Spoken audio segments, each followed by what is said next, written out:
Because looking at your experience, I mean, obviously you've been around, and I'm a proponent of jack of all trades, master of none, because that's where you gain your experience and then you hone in on certain things. But noticeably, you had a lot of work in the analytical part of stuff, which is really important because as geochemistry, as you pointed out to me, I'm on board with that. Geochemistry is the lifeblood of discoveries.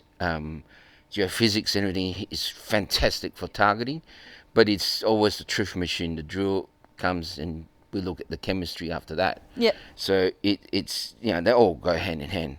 Can you share us that journey, your experience, your thoughts on how where technology is today in terms of the analytical part of it, the understanding of the geochemistry in terms of, let's use obviously rare earths, and what do you think is going to help us going forward, or may help us? Yeah, I think it's come along a long, long way, even since I started my studies about 10 to 15 years ago.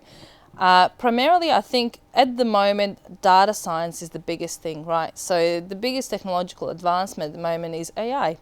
So machine learning for geochemistry is going to be a big thing coming up. I think that's probably something that we really have to get our skills developed in. But again, machine learning is always a bit tricky. It's what you get out is always as good as what you put in. So we still have to have those basic analytical things really worked out really well.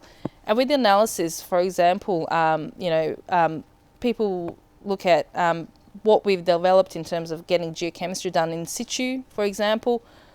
The speed of when I did my undergrad, I remember sitting in a basement on the laser, purging it between, each spot on the analysis. If I do geochronology in one spot, I'd have to purge it, then I have to do it again.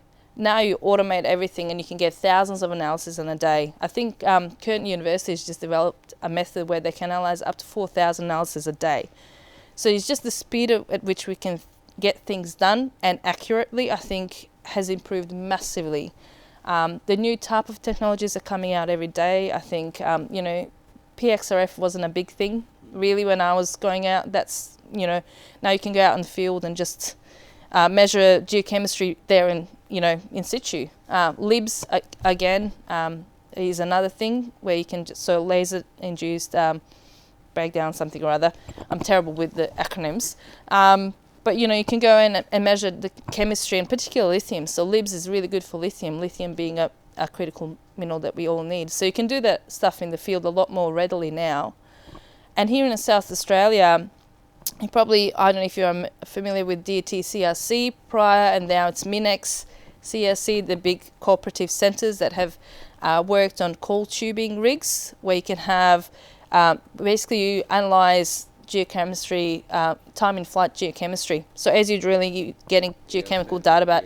So that, I think, is also quite an interesting and really good advance for explorers going in and drilling now. You don't have to wait for the chemistry to inform where you're going to drill next or what you're going to do next as well. So there's a lot happening, but I think we're getting so much data back.